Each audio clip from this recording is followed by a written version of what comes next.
Good morning. I've been asked by my district superintendent to share with you some thoughts, reflections on my experience as a cross-racial pastor. In 2013, I was notified on the Saturday morning by my district superintendent, Billy Owen, that I was going to be appointed to Haven Chapel in the Meridian District, and I was very excited. For a long time, I had expressed a heartfelt desire to serve cross-racially and had attended many workshops and seminars offered by the G-Corps, on how to, work with my own implicit biases and, to build in self-awareness. And those were very important aspects of the training that I received. I had also served on our corps here in the Mississippi Conference for several years. And in all of that training, I felt like I was ready to go. And I did arrive at the church that first Sunday morning in a suit and a clergy shirt and preached that sermon and enjoyed the company of this brand new congregation. I learned so much from them that very first Sunday about the seriousness with which they took having worship together, about how much they loved the hymnal, how many of them had, just like we do in the white community, those wonderful hymns that they preferred above others. I learned that there were a lot of struggles that I couldn't have planned for, which is true of any appointment. We all know that we don't know until we get there. No matter how good things may seem, there's always something that we will face as a place to grow together with a congregation. In all the training that I had received, I had learned to pay a lot of attention to more subtle things in conversations, in my body language, in the words that I used. I tried to be very careful when I preached sermons to not ever use terms that sounded like I was doing an us versus them, building in places where I could bridge white and black communities to bring us together in that meldedness of the kingdom of God, where there is no difference, where it doesn't matter who we are externally. It really matters that we're all part of the kingdom of God and that we are all created in the image of God. In all the training that I received, and I still have all the notes, I can show them to you if you'd like to see them. There was one thing that was not discussed, and that was how to pay attention to things that churches don't talk about.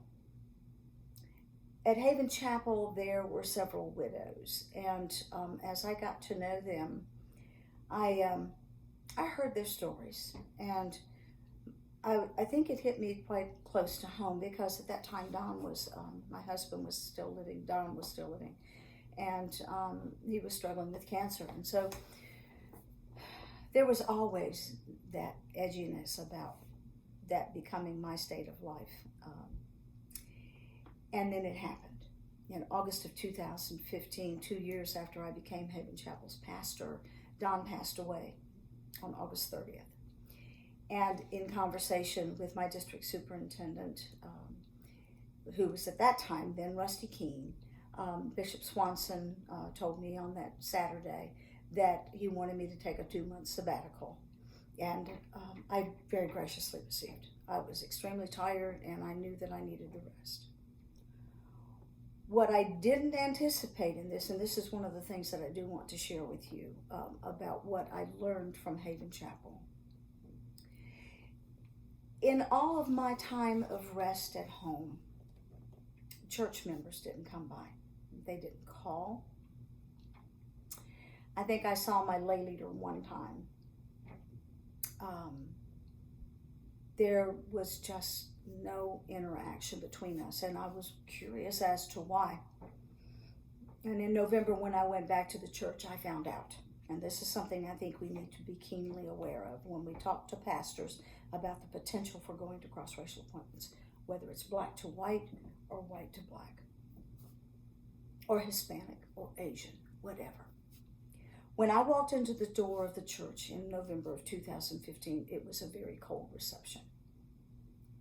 And I then discovered that those widows of that church looked at what I was able to take so graciously, and I'm thinking that 2-month sabbatical, theirs was 2 weeks before they went back to work.